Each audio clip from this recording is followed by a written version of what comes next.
o tema, começa um novo tema: presença.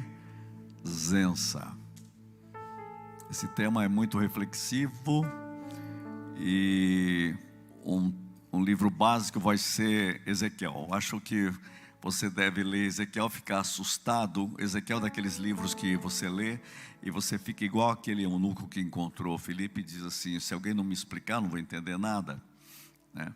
O problema maior de Ezequiel não é isso, é que você vai nos comentaristas, sabe o que eles falam? É difícil explicar o que ele está falando. Para vocês terem uma ideia, eu tenho um comentário bíblico feito na Universidade de Oxford, versículo por versículo. Aí quando eu chego em Ezequiel, eles ficam todo perdidos também, eles não sabem bem o que está dizendo Ezequiel. Então você não fica assustado, porque os maiores especialistas do mundo têm muita dificuldade em interpretar aquelas visões de Ezequiel. Então nós precisamos de uma graça divina para a gente entender. A única coisa que eu sei de Ezequiel é que quando Jesus perguntou para os discípulos: e o que estão dizendo que eu sou? Ele disse: estão dizendo que você é João Batista, outros estão dizendo que você é Jeremias, e outros estão dizendo que você é Ezequiel. Então Ezequiel era um sujeito bem falado, porque todo mundo dizia que Jesus, olha, parece Ezequiel, né? Então você nota a presença desse profeta na história do povo de Israel, é muito forte. Então não adianta você escapar, você tem que olhar para Ezequiel. Eu sei que todo mundo, quando fala em Ezequiel, já pensa no vale de ossos secos, mas tem muita riqueza nesse livro. Eu quero hoje começar lendo para você Ezequiel capítulo 1. Hoje vamos começar no capítulo 1, onde tem a visão da glória, porque o tema que nós temos é a presença da glória de Deus. Capítulo 1, versículo 26 diz: por cima do firmamento que estava sobre a sua cabeça havia algo semelhante a um trono, como uma safira. Sobre esta espécie de trono estava sentado uma figura semelhante a um homem. Vi-a como metal brilhante, como fogo ao redor dela, desde os seus lombos, e daí para cima, desde os seus lombos, e daí para baixo, via como fogo e um resplendor ao redor dela, como o aspecto do arco que aparece na nuvem em dia de chuva. Assim era o resplendor em redor. Esta era a aparência da glória do Senhor. Vendo isto, caí com o rosto em terra e ouvi a voz de quem falava comigo. Eu preciso ler só mais um versículo do 2 para você entender bem. Essa voz me disse: filho do homem, põe-te em pé e fala ele contigo.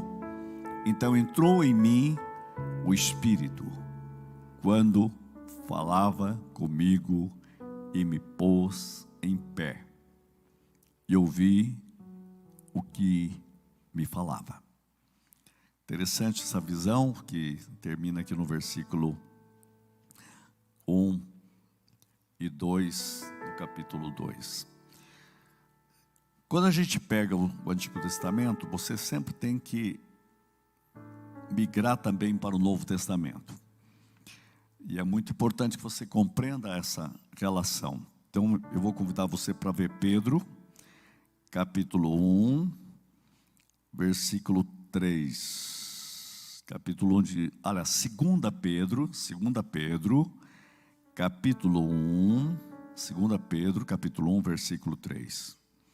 O texto diz assim: visto como pelo seu divino poder nos têm sido doadas todas as coisas. Eu quero que você grave isso: todas as coisas que conduzem à vida e à piedade, pelo conhecimento completo daquele que nos chamou para a sua glória. Eu quero que você observe essa expressão: ele nos chamou para a sua glória. Acabamos de ler que Deus manifestou lá em Ezequiel a sua glória. Aí Pedro diz: nós somos chamados para a sua glória. Versículo 4 diz: pelas quais nos têm sido doadas as suas preciosas e muito grandes promessas, para que por elas vos torneis coparticipantes da natureza divina, livrando-vos da corrupção das paixões que há no mundo. Apenas esse versículo para você captar essa ideia da glória lá no Novo Testamento e da glória aqui no Antigo Testamento. Primeira palavra que aparece em todo o nosso projeto aqui é a palavra presença. Nós precisamos cultivar a presença.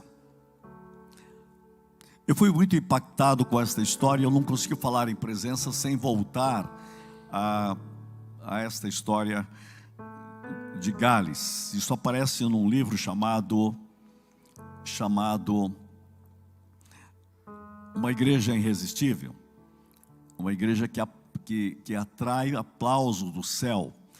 Ele trabalha 12 temas, mas ele diz que ele começa com o primeiro tema, é presença. E ele coloca uma verdade: a igreja precisa experimentar a presença. E quando a gente está falando nesse tema aqui, estamos pensando justamente nisso. O mais importante na igreja é a presença. É a presença da glória de Deus. A presença de Deus é uma presença gloriosa. E ele conta a história do grande avivamento em Gales.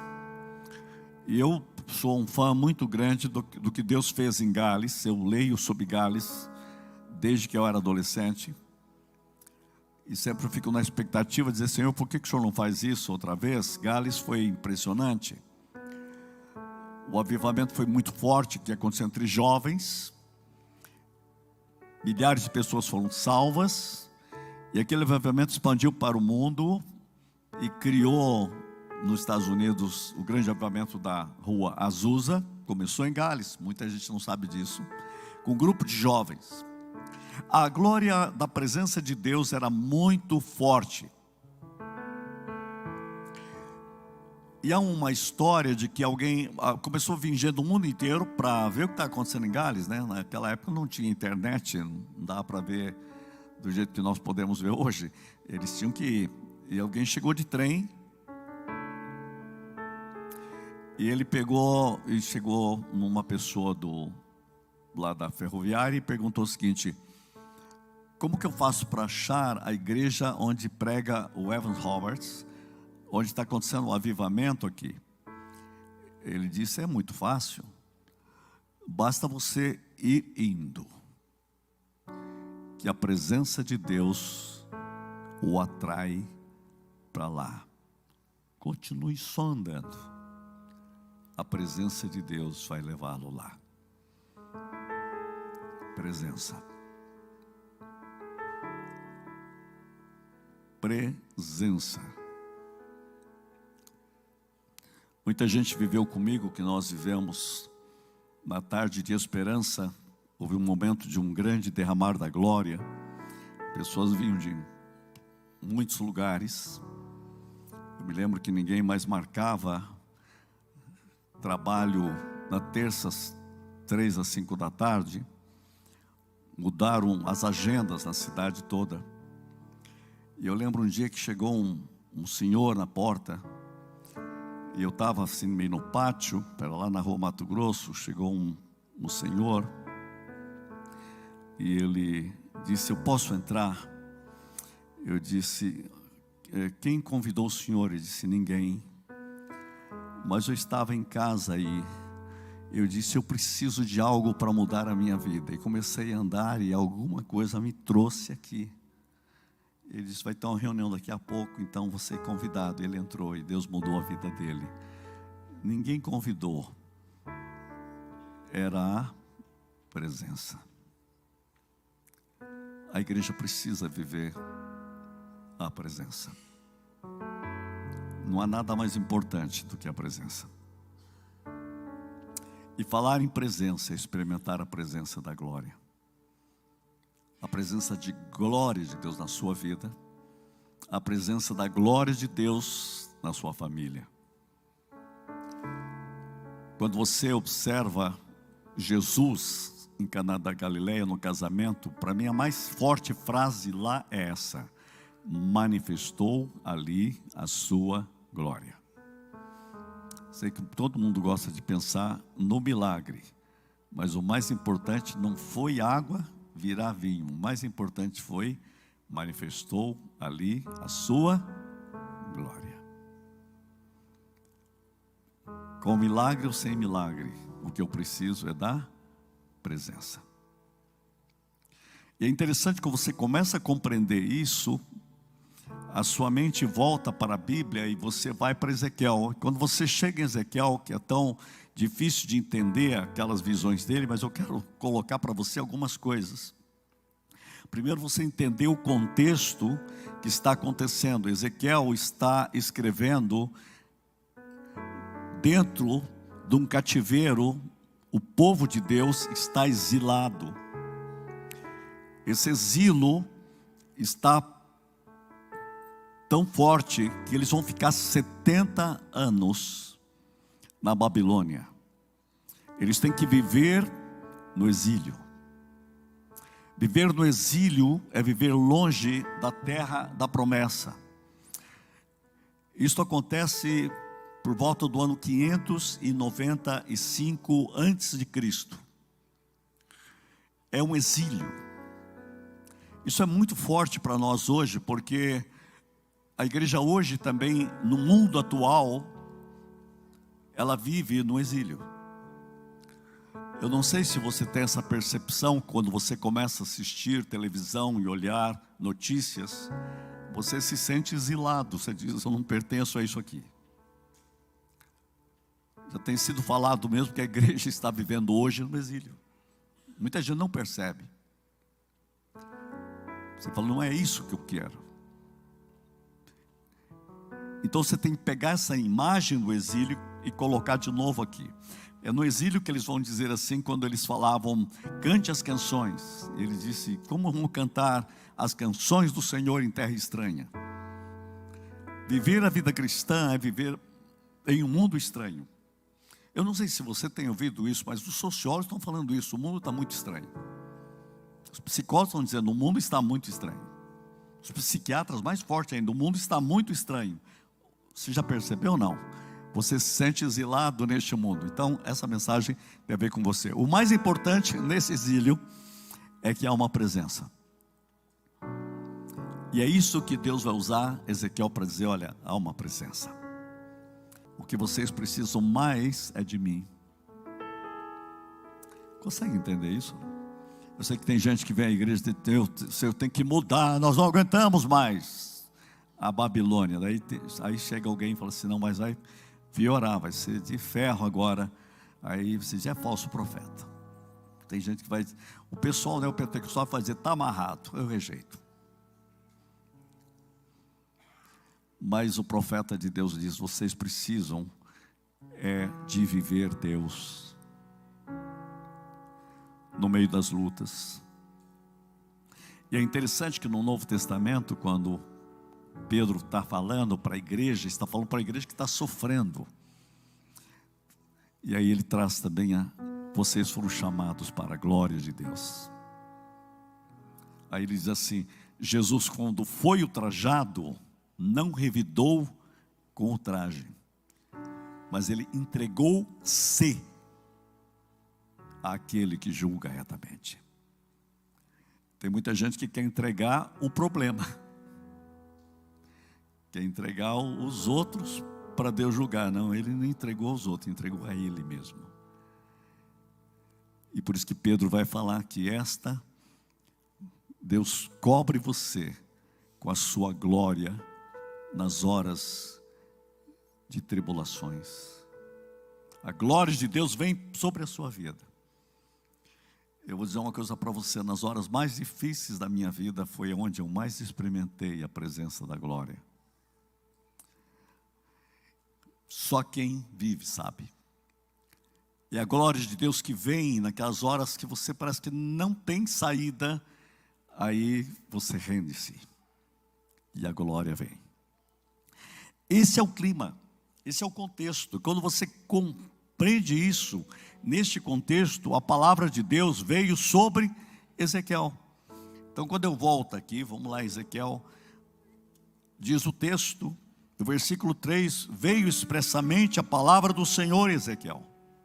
Então, nós precisamos que a palavra de Deus venha neste contexto, venha à nossa vida, venha ao nosso coração. É a palavra de Deus que importa. Não importa o que a situação fala, o que importa, o que o Deus fala, o que Deus diz para você. E Deus vem ao seu encontro. Quando você lê Ezequiel, você vai descobrir algo tremendo. Você vai descobrir que há um movimento. No versículo 5 diz, no meio desta nuvem saía a semelhança de 4 seres viventes. Interessante que ele olhou e viu este agir de Deus no versículo 4. E é interessante que ele está falando já de uma presença. E Deus está revelando para ele que o trono está em movimento. Eu quero tirar essa lição para você. Não importa a luta que você está, Deus tem uma palavra para você. O trono está em movimento. Deus não está estático. É incrível isso, quando numa situação daquela, 70 anos de cativeiro, e Deus levando uma palavra de vitória a eles, o trono em movimento. O texto diz que o vento soprou. Quando a gente fala o vento soprou aqui, a gente tem uma metáfora muito bíblica do vento do Espírito de Deus soprando no meio das circunstâncias. Isso tem muito a ver com Atos 2:2. Um vento impetuoso. É no meio dessas lutas e dificuldades que você precisa dizer: Senhor, move o teu trono em direção a nós. E é maravilhoso isso. O outro ponto que eu chamo a atenção aqui, que ele fala dos 4 seres viventes. E esses 4 seres viventes, eu não tenho tempo aqui para a gente falar item a item, mas eu gostaria só de dizer o seguinte: esses 4 seres viventes aparecem também depois no Apocalipse. Tem a visão de um homem, de um boi, de um leão e de uma águia. Sabe que a gente olha para isso daqui, a gente tem que aprender uma coisa, que a gente vai ter que usar essa linguagem metafórica olhando para o Novo Testamento, porque no Apocalipse vai aparecer também isso. Isso mostra algo interessante em todas as direções. O texto diz que isto se opera em todas as direções. No versículo, para você ter uma ideia, no versículo 8 diz: debaixo das asas tinham mãos de homem aos 4 lados, assim todos os 4 tinham rostos e asas. Eu gosto de usar essa expressão 4 lados. Estas se uniam uma à outra, não se viram quando iam, cada qual andava para frente. Eu não vou ler todos os textos, porque aí você vai ficar mais confuso, mas deixa eu explicar uma coisa interessante. Esse mover aqui do trono, iam para 4 direções, e não perdiam o rumo, era o alvo certo. Eu coloco esse texto para dizer para você o seguinte: Deus tem uma direção clara, e Deus olha a situação em 360 graus, e quando você olha para esse texto, eu já me lembro de mensagens que eu já ouvi sobre isso no passado. Quando você olha para o interessante que a Bíblia usa aqui 4, e depois no Novo Testamento você tem 4 evangelhos. E é interessante que quando você olha aqui aparece um ser vivente chamado homem. E quando você vai para o evangelho, você tem um evangelho que mostra Jesus como o verdadeiro homem, Lucas. E quando você olha para o texto, diz que há aqui Um boi, interessante. O boi é um símbolo de servo, que carrega, que faz, que trabalha. No Evangelho você tem Marcos, que mostra Jesus como servo, sofredor, plenamente servo. Quando você olha para Mateus, você vê que Mateus mostra Jesus como rei. E este rei tem a ver com o leão.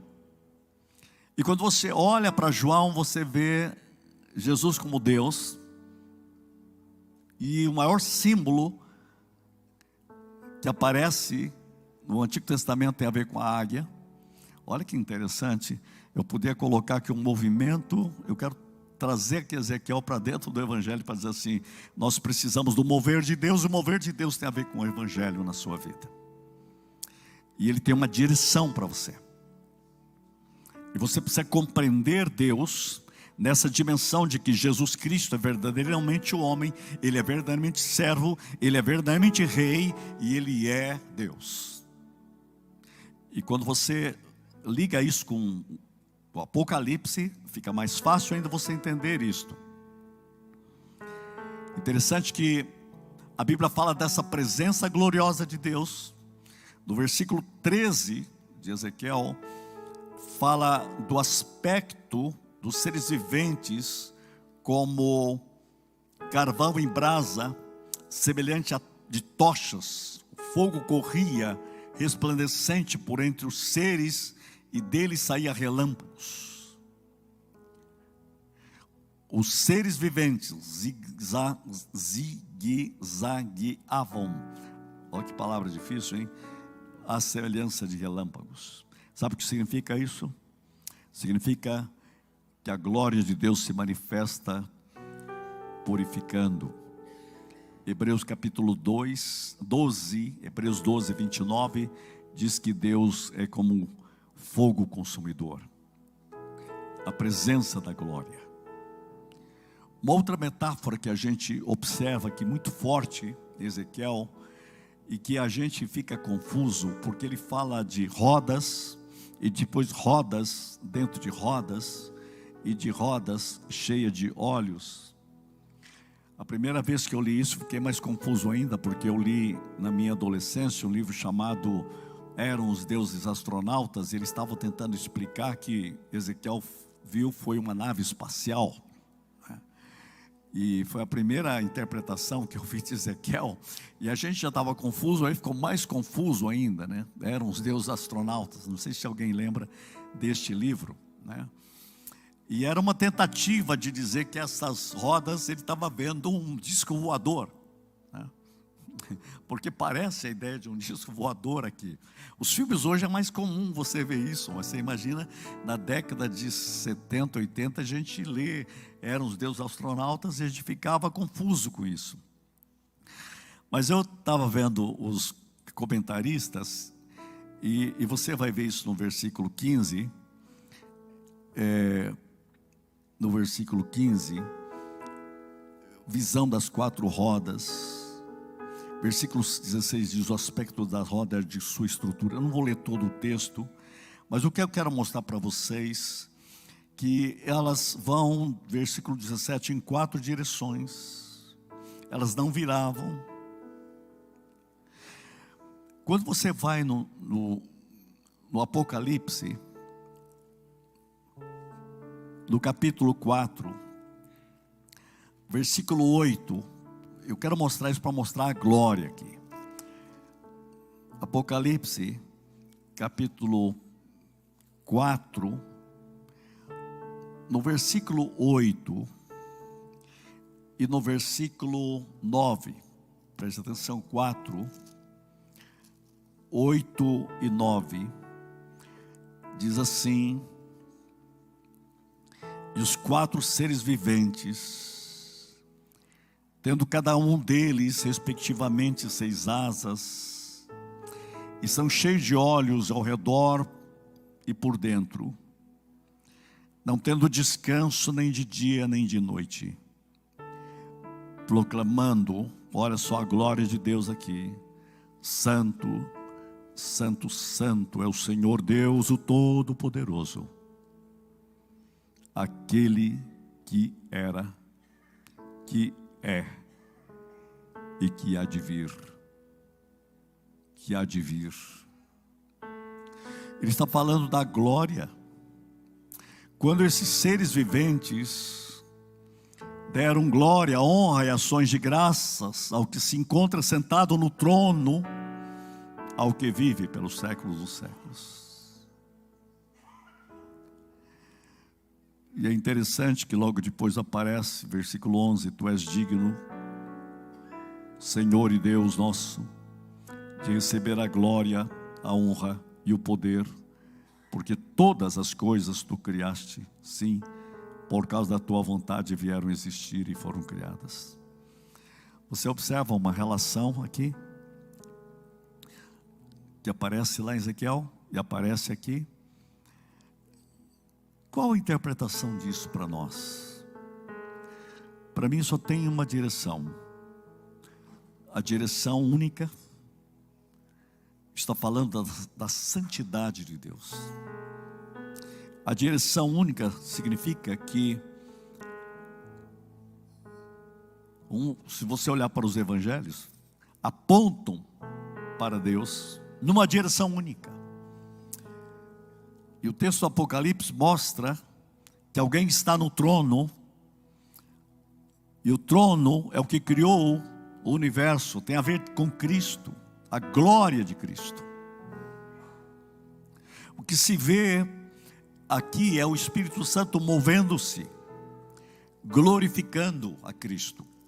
Continue em Apocalipse, para você ver essa dimensão da glória que está muito ligado com Ezequiel, capítulo 19 de Apocalipse, no versículo 6 e 7. Diz assim: Então ouvi uma como voz de numerosa multidão, como de muitas águas e como de fortes trovões, dizendo: Aleluia. Hoje terminamos aqui para entrar na mensagem cantando Aleluia. E eu quero ir para esse texto porque ele estava aqui também. Aleluia. Diante da glória, aleluia. Pois reina o Senhor. Sabe o que isso significa para você viver no meio do exílio da Babilônia, do mundo contemporâneo? A Babilônia do mundo contemporâneo está em colapso. A Babilônia, Jesus tem dado uma palavra muito forte no Apocalipse, mas um dia o Espírito Santo deu a Daniel dizendo que a Babilônia tem pés de barro. Cuidado para você olhar o poder da Babilônia no mundo. Há uma convulsão mundial na Babilônia, mas eu já disse esses dias aqui, vou repetir: os pés são de barro. E o profeta disse que uma pedrinha vai rolar e bater bem no pé do império, porque é de barro. Eu tenho aprendido algo no mundo. Os poderosos do mundo têm pés de barro.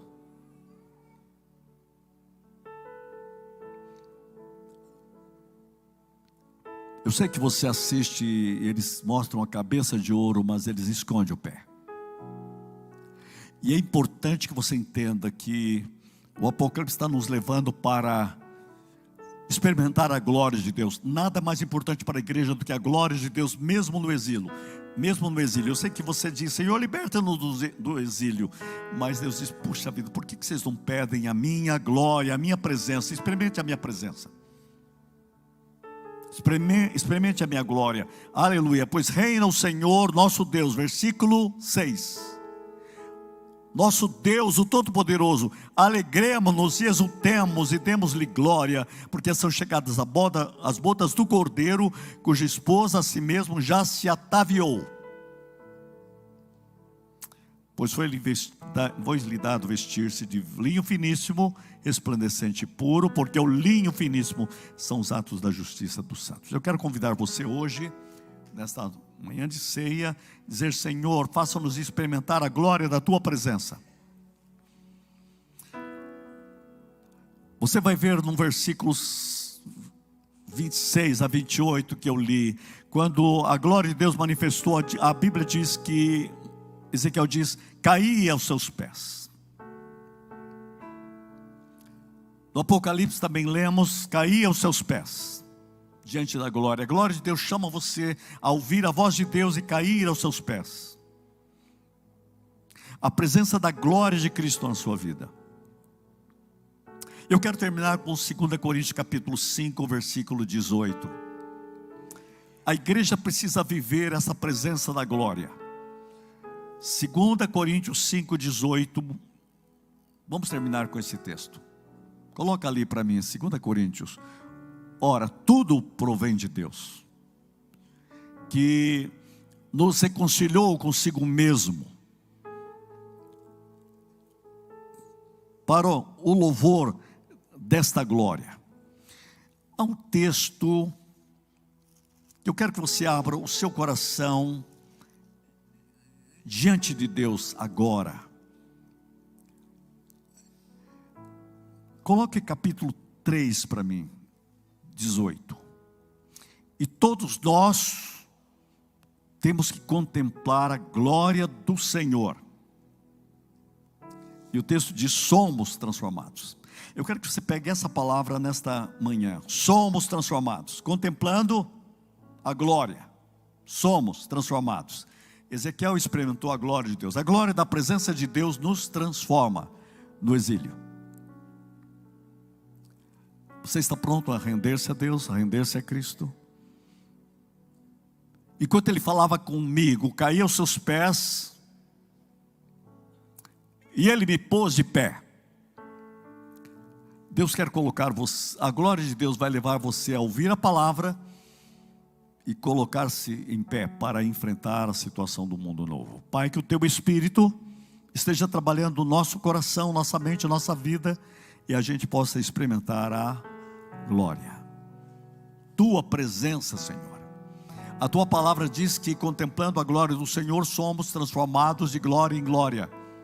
Senhor, é a tua presença que fará a diferença na vida da igreja, na mentalidade da igreja, no meio dos difíceis momentos que vivemos como igreja no mundo de hoje. Nós precisamos que a presença não seja uma mensagem, mas seja uma realidade, a presença da tua glória.